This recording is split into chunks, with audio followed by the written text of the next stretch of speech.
Everyone, welcome to the Parallel Systems broadcast. We are joined today by Bob Moriarty, founder of 321 Gold and also a lifelong pilot. It's a pleasure to have you on the show, Bob. Thank you for joining us. We were put in touch by a mutual friend, which is Hrvoje Moric. So a shout out to Hrvoje for helping set this one up. And just before we get started, Bob, how's things going over there in France today? Strange enough, interesting you asked that question. I own a little tiny farm here, and I decided to put a vineyard in. And last year I had my first crop, and I had 300 bottles of wine that really is extraordinary.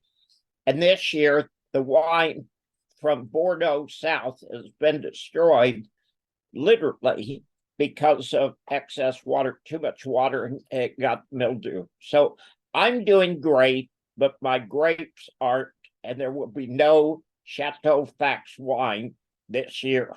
Maybe you could talk a little bit about that, Bob. What's going on with the weather? Because I know that you've got a very good connection to that from your time as a pilot.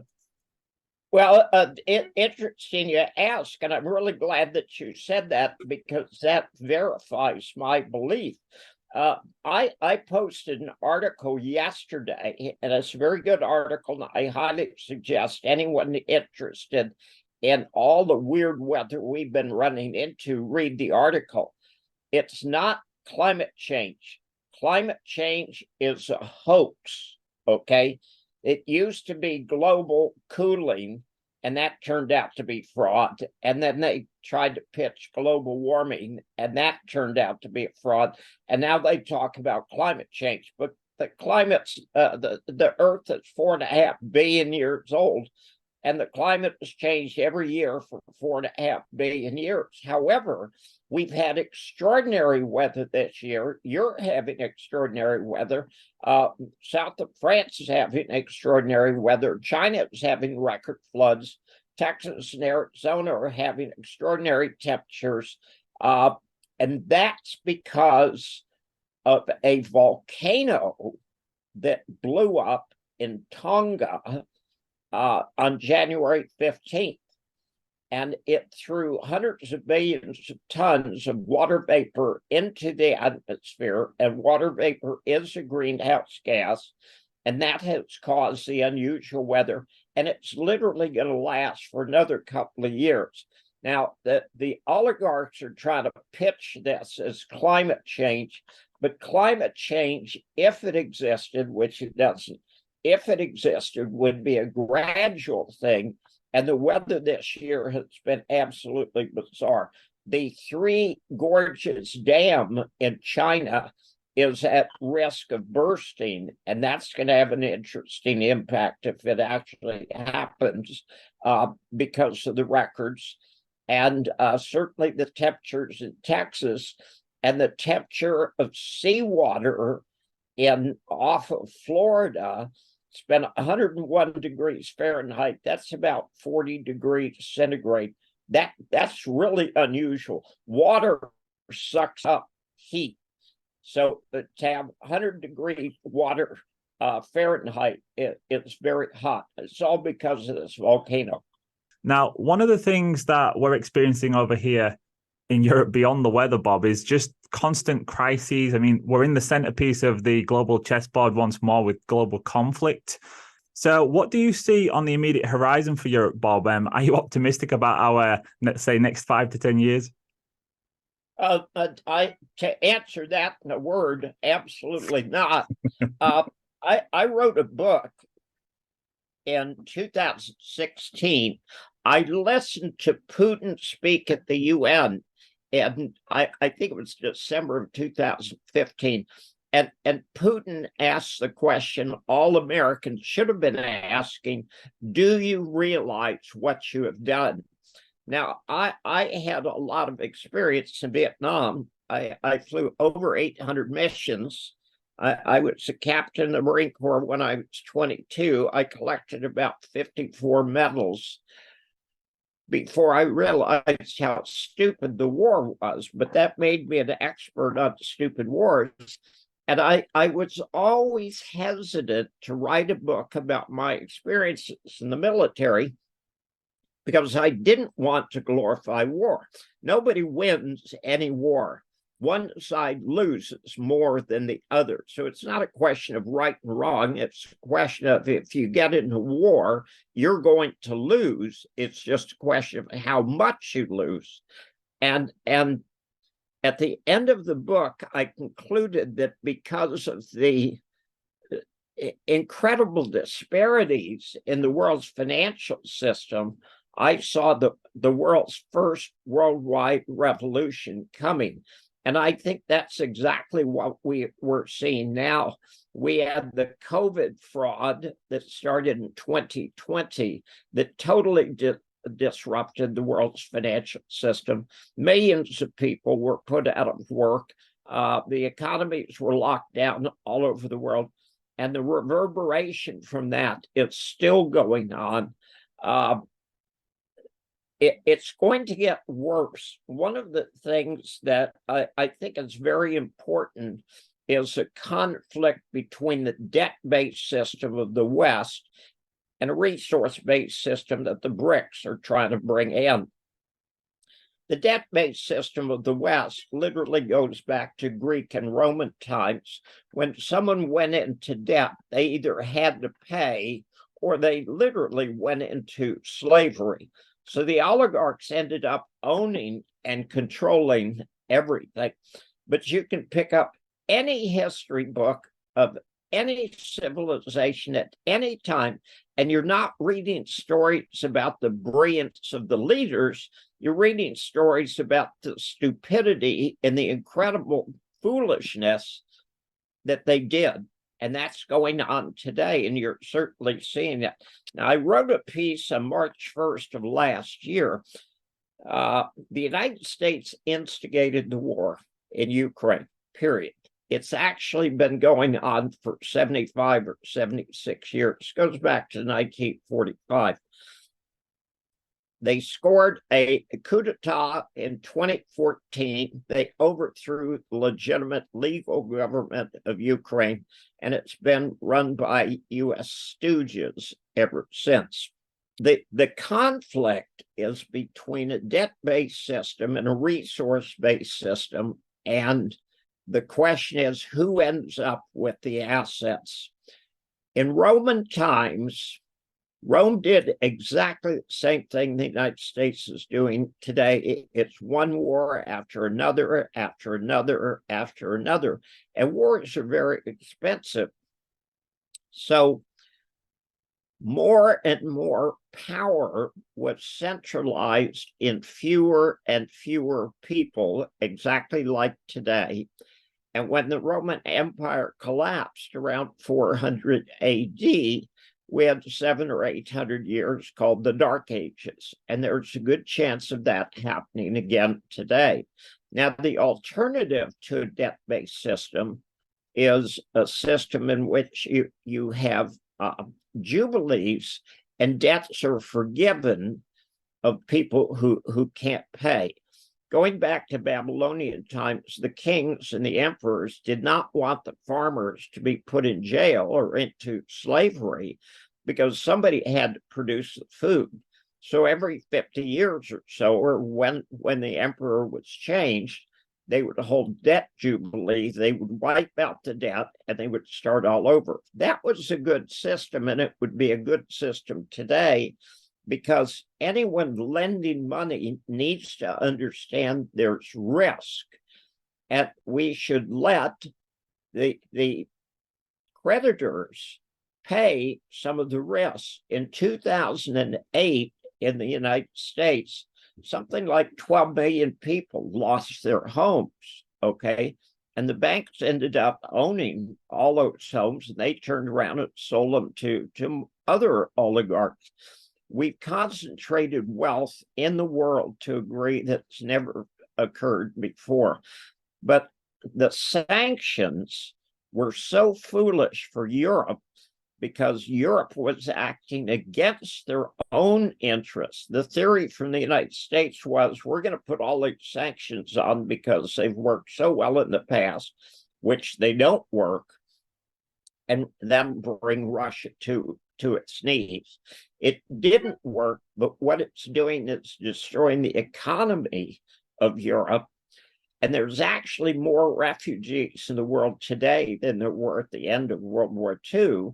And it's because of the constant conflicts and the wars in the Middle East and the economic disadvantages of Africa. So we've got some really negative things. And unfortunately, what we're not seeing in Europe is any leadership.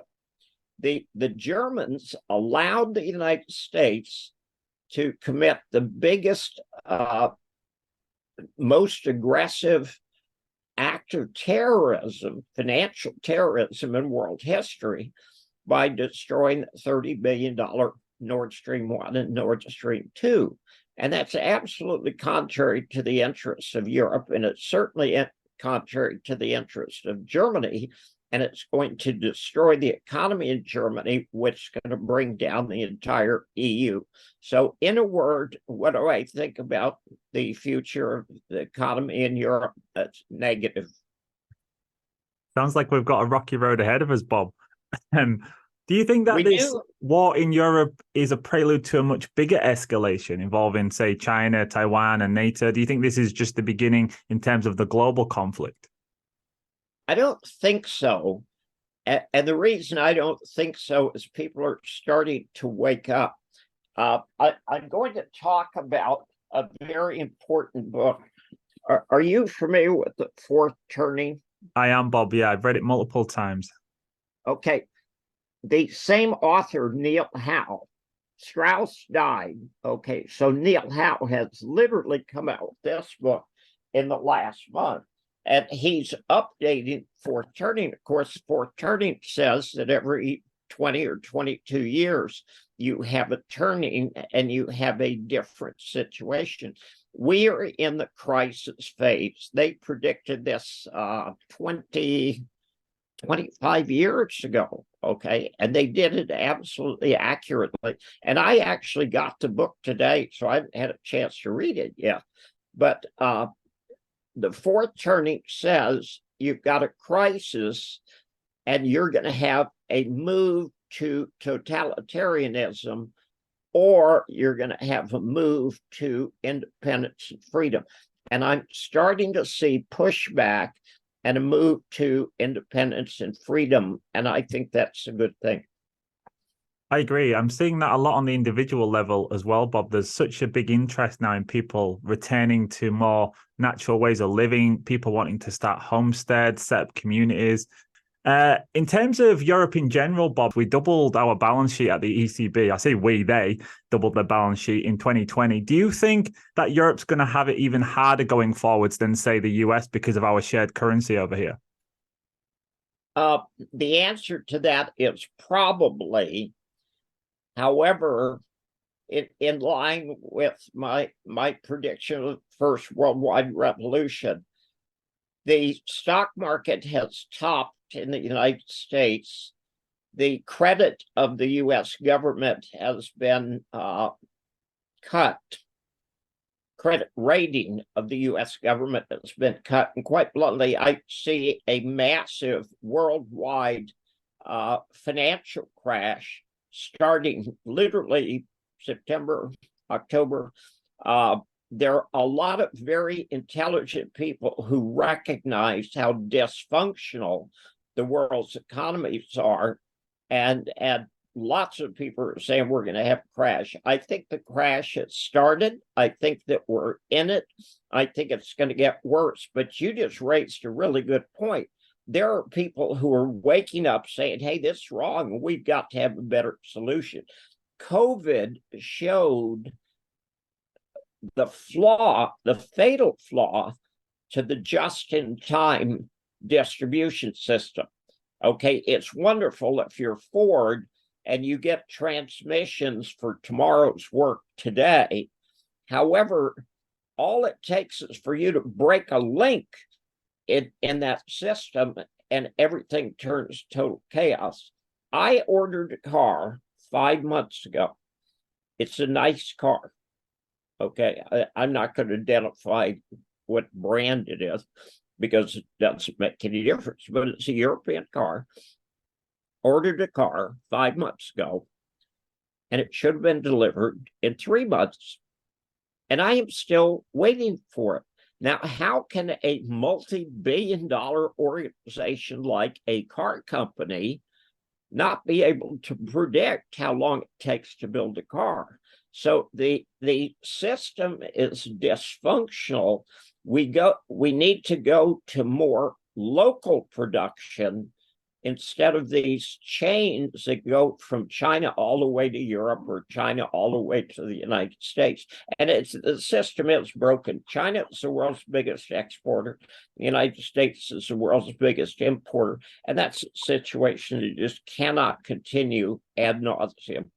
I guess my biggest worry, Bob, is what that global revolution looks like. Revolutions generally are not pretty, and sometimes, I'd say most of the time, they're not very focused as well. It can often descend into just chaos and carnage. So how do you foresee that playing out, just to stay on that theme of a global revolution? Do you think that we come out on top on that, or do you think that it is actually more of a civilization collapse moment? Because I guess it hangs in the balance, doesn't it? It could go either way.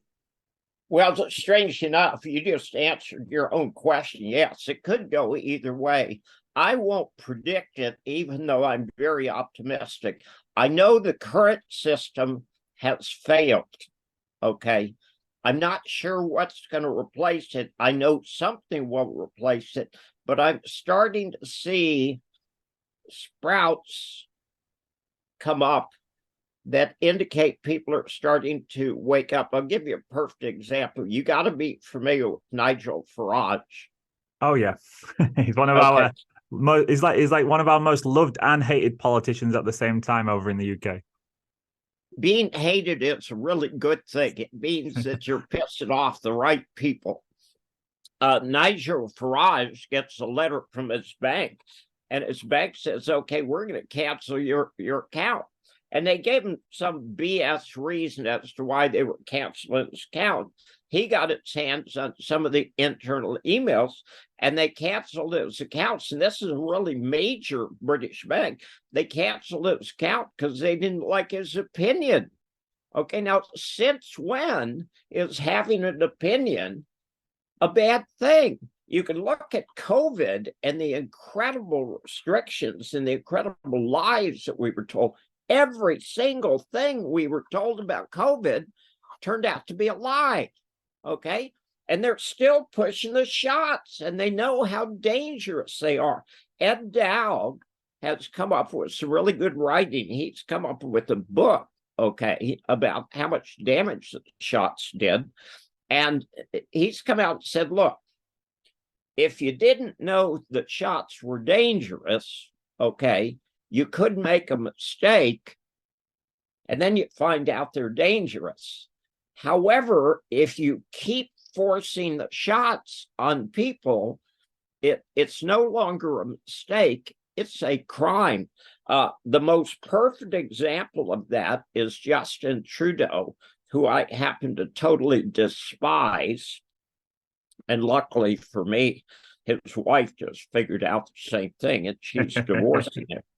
But Justin Trudeau's come out in the last month, said, I didn't force anybody into taking the shot. And I'm thinking, you're a goddamn liar. What do you mean you didn't force anybody into the shot? What was the truck driver's convoy all about if you weren't forcing people into the shot? So we're at a very difficult and dangerous time, and it's incumbent on you, and it's incumbent on me, and it's incumbent on the ordinary people to educate yourself. We have got to have leadership, and certainly the current brand of idiots running governments all over the world, they all need to be replaced.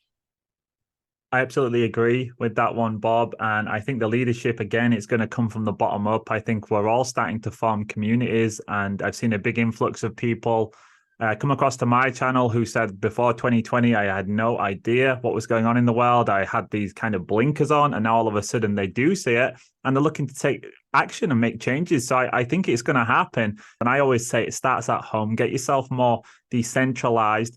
get out the banking system if you can. I think that's a big one going forward. And maybe we can touch on that one, Bob, because we have seen some regional banks collapsing earlier this year. They tried to make out it was all contained, but we just had another bank collapse. So what's your views on that, Bob? Do you think we're going to see something going into autumn or winter this year? Because I don't think this problem's fixed personally.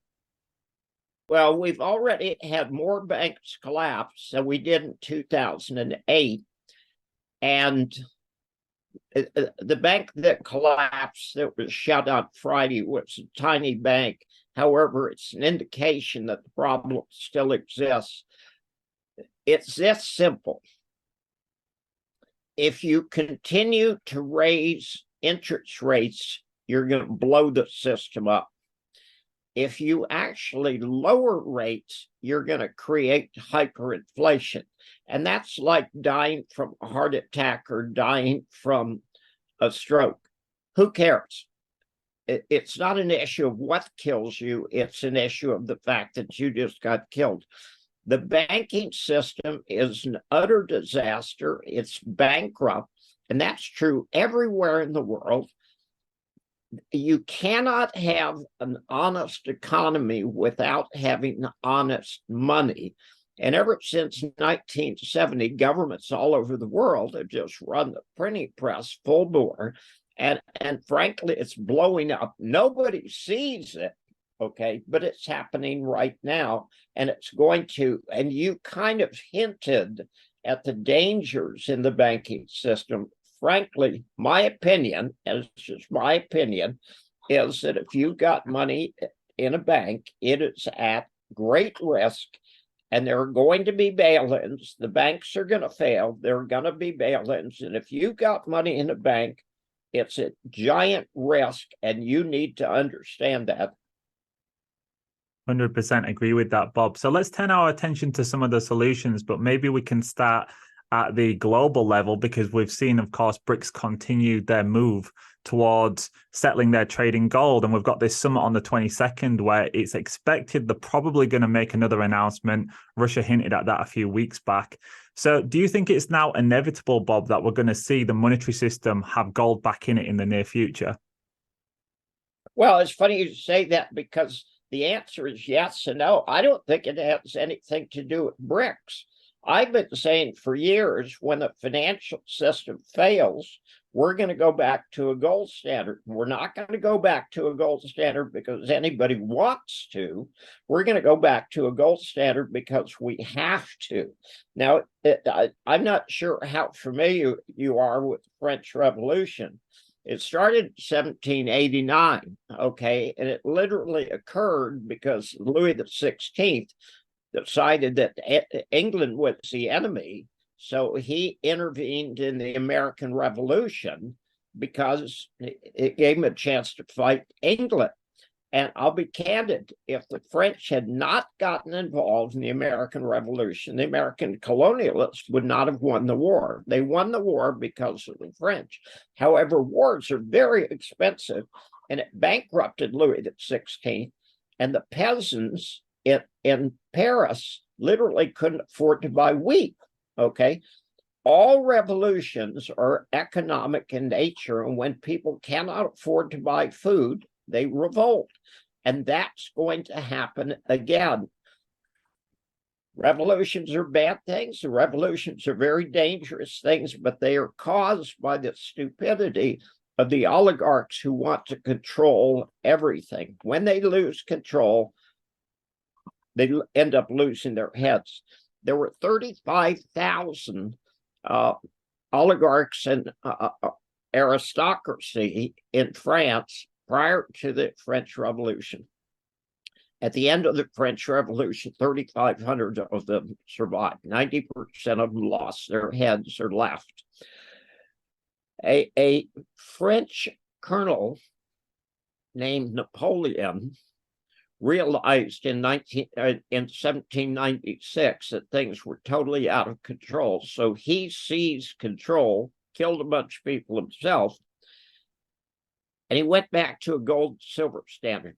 All of the wars that Napoleon fought were actually financed because the French economy was doing so much better as soon as they went to honest money. And that's going to happen again. We have no idea.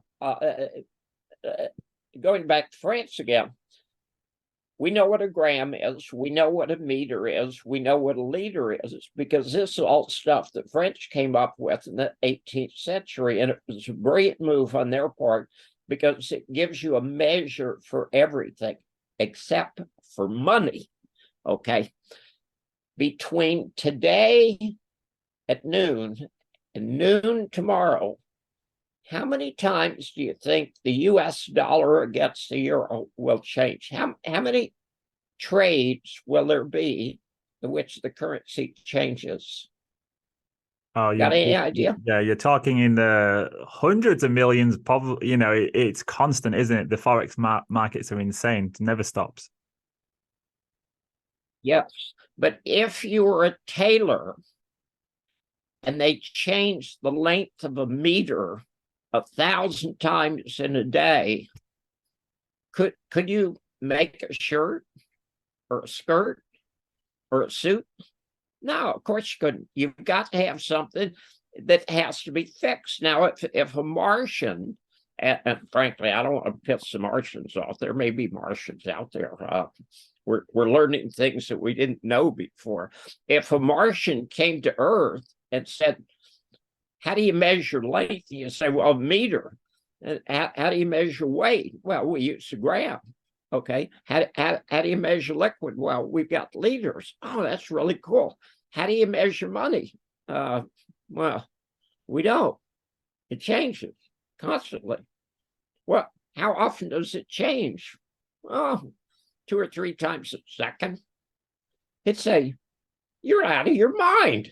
Are you people stupid? And of course, the answer would be yes. So we need to go back to fixed money. And when we go back to fixed money, we can have an honest economy. We've got so much corruption. I'm not going to talk about Europe because that's not something I'm an expert on. I do know the most corrupt country in Europe, and that's Ukraine. But look at the United States. The president of the United States has been accused of being involved in $17 million in bribes, and the FBI knew about it 4 years ago. Okay, my God, I mean, how can that exist? And somebody not say, well, gee, it's a bad idea for the president of the United States to be corrupt. So there are going to be more changes in the next 6 months than there have been the last 50 years. Some of them may be good. I don't think we'll have nuclear war, but the insanity of the Poles and the insanity of NATO and the insanity of the United States could easily lead to World War III. I want to just pick up on something that you mentioned there about that almost by default, we're going to have to go to a gold system, because once this one comes down, how are people going to settle their trade with one another or pay for debts? The only thing you'll accept in that system is gold. Nobody's going to accept these hyperinflating currencies. So we have actually seen in countries like Poland and Hungary, Czech Republic, Turkey, a lot of these countries have been doubling, tripling. I think in some cases much more than that even. I think Poland's almost done a tenfold increase in gold holdings. And also they've been repatriating their gold from the Bank of England, which shows a mistrust. Like, people are starting to realize that potentially we are going into that end game. I think it's a slow burner right now. Most people aren't taking much notice of it, but we are. So do you think this is actually them recognizing that, yes, it is going to happen? And are these kind of like the early movers on that? They understand that as an individual, as a family, as a community, as a country, as a company, you have to have reserves. Now, when you start measuring reserves in how many trees you use, okay, those aren't reserves. That's paper money. I'm too lazy to go pick it up. I have dozens of examples of things that used to be money hanging on my wall, including French assignats from the French Revolution and mandates from the French Revolution, and Canadian or American Civil War bonds and American currency that used to be gold backed. Fiat currencies always disappear. They always fail. What you're seeing now, and you see it in a lot of countries, and unless you travel, you don't notice it, is they're retiring currencies. I went to Switzerland about 5 years ago. I took a train from London to Geneva. And when you get on the train in Geneva to the town that I was going to, a woman comes around and she collects the fare. So I gave her a 20 or 50 franc note, and she looked at it as if she had never seen anything like that before. She called her assistant over and said, "You ever seen anything that looked like this?" And he said, "Oh, that's an old bill." And I had gone to my bank in Grand Cayman and I had said, give me $1,000 US in Swiss francs. And they gave me Swiss francs, but they had been sitting in their vault for 10 or 15 years and they had retired the currency. Australia retired their currency. The UK retired their currency. India actually canceled their currency, their big bills. They said, "Oh, by the way, those bills that you had yesterday, they're not worth anything tomorrow." So we're going to go back to a gold standard because gold standards work, but everybody involved is going to hate it because everybody who controls things is going to hate it because they're going to lose control. Governments love printing money, okay? And that's all they've done since 1971. But some governments waking up saying, we need reserves, we need gold.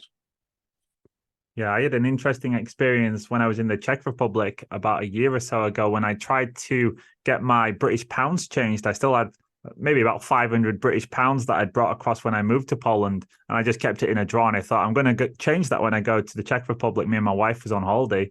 And they refused to accept it at 3 different Forex exchange. They said, we don't want pounds anymore. And I thought that was one of those kind of anecdotal indicators that things are rapidly changing. I mean, the British pound after the US dollar, it was the second reserve currency for most of the past 100 years. And it used to be the global reserve. Now, I can't help but think that we're going to be seeing that in the dollar eventually, Bob, that yes, it's going to be necessary for the next maybe few years whilst we go through this crisis. But at some point, the dollar's going to be looked on like the British pound is now in the Czech Republic. Well, when the world wakes up to the fact that the United States has stiffed them at their expense, the United States dollar is not going to be particularly valuable. I'll give you 2 anecdotes.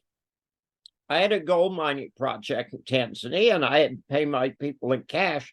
None of the people, we were 130 kilometers from the nearest gas station. None of the people had bank accounts. So I would take $100 bills over. I would go to a bank in Tanzania, in Dar es Salaam, and I would change the currency. And the first time I did it, I give the woman, call it $8,000 US, and said, "I want to change this into Tanzanian shillings." She smiled, said, "Okay." And it was like she was dealing cards. She put some bills in one stack and bills in another stack and bills in this stack and bills in this stack. I felt like I was in Vegas playing 21. So she hands half the money back to me and it hands me the other half in Tanzanian shillings. And I said, "You don't understand. I want to convert this." And of course, the way for an American to converse in a foreign country that they don't speak the language, the very best way to do it is to be loud. "I want to change this into Tanzanian shillings. Get it?" And she said, "Sorry, those bills were printed prior to 1990, and we don't take those." And she just said, "Your currency that you just got from a bank a week ago is no good." Well, I had some friends who were taking a vacation to Australia, and I know Australia has lots of tourists there. So I had Chinese yuan, and I had South African rand, and I had British pounds, had a bunch of different currencies that I have no use for because I'm not traveling like I used to. So I counted it all up and gave it to them, and they took it to Australia and they were going to convert it. So when they hand the South African rand over to the exchange clerk said, "No, those are the old bills. We don't take those." I went, so I got a bunch of South African rand if somebody would like to have.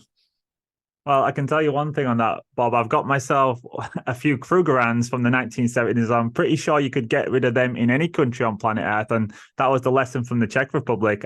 After that, I started to take with me, whenever I went away, a sovereign, because I thought, in the worst case scenario, if I can't change my currency, at least I can change this, because it would have been easy. There's plenty of places, any city on planet Earth, you can change over for your gold for a little bit of local currency. The really strange thing is you just hit on something very few people realize. I would carry French francs, gold coins, and British sovereigns and American gold coins on every single trip that I took, because I knew if I ever get caught when the banks collapse, and they are going to collapse, that I would still be able to get out of the country. And quite bluntly, even in remotest dark Africa, 120 kilometers from the nearest gas station, every single person on that project knew how much a gram of gold was worth. And if I had wanted Tanzanian shillings, all I had to do is hand them a couple of British sovereigns. I could have as many Tanzanian shillings as I wanted. You know, that's exactly the conversation me and my wife had in the Czech Republic when we couldn't believe that they wouldn't take our British pounds at 3 places. We got it changed in the fourth, but afterwards I said, what if the banks had collapsed this weekend, or they'd have done some kind of crazy new pandemic or lockdowns? I was like, how would we have got home? Like, we'd have been screwed. We only had paper money for that one country, and we needed to cross over into another country, or maybe 3 or 4 countries. So I said we need to start always having some gold with us, and then you're going to be fine. So yeah, you figured it out a long time ago, Bob. Just as we're going into the end of the conversation, what are some of the biggest lessons that you've learned? You just gave us one of them then, which is to always have a little bit of gold with you. But is there anything else that you think might be useful for listeners? In 1929, Bernard Baruch and Joseph Kennedy knew bad times were coming. So they were prepared, but the guy on the street had no access to information whatsoever. And it was bam, it just happened overnight. It never occurred to him that we could go into a major depression in a short period of time. We are going to have another depression. And in my opinion, it's going to be very soon. But we have more access to information today than anyone has ever had in human history. It is incumbent on people to educate themselves. There are no experts, there are no gurus, there are only opinions, but people need to learn to think for themselves, and they need to learn to take responsibility. Because if you think the government is going to take care of you, I'll be candid, the government's trying to kill you. They think you're the source of CO2. So it's time to take responsibility for your own life. That's a fantastic bit of advice, Bob. And just one final question that I'd love to ask you, Bob, and this is nothing to do with finance, but it's about your experiences as a pilot flying around the world. Was there any situation that you encountered in the skies, Bob, that stands out where you had maybe a malfunction with the plane, any hairy situations that happened? Do you have any stories like that? I took 243 airplanes, most of which were single engine, over every ocean in the world. I've been to 40 or 50 or 60 or 80 different countries. I've actually written a book about it called No Guts, No Glory. It is a pretty interesting book, and it's been well received. In hindsight, I look at the concept of flying, say, 2,200 nautical miles between Oakland and Honolulu, thinking, my God, what were you thinking? Were you insane? if you lost an engine over the water, you were going to die. It was the world's most dangerous occupation, and it was interesting and it paid well, but about 10% of the people were killed every year. So on Amazon, all you have to do is put in Robert Moriarty or Bob Moriarty, and it will take you to it. And I've written about 10 books, and my range of things that I could write about is actually quite wide. I've written a book about my experiences in the Marine Corps and in Vietnam. I've written a couple of finance books. I've written some very short ebooks that were fiction. I've written the book No Guts, No Glory about fairy fly. I have had some really interesting experiences. And if anybody tells you I flew under the Eiffel Tower, I don't know anything about that. It's just a rumor that somebody started. But if they want to see a picture of it, it's in the book. Well, thank you so much, Bob. I'll put the links in the description to all of your work, and thank you again.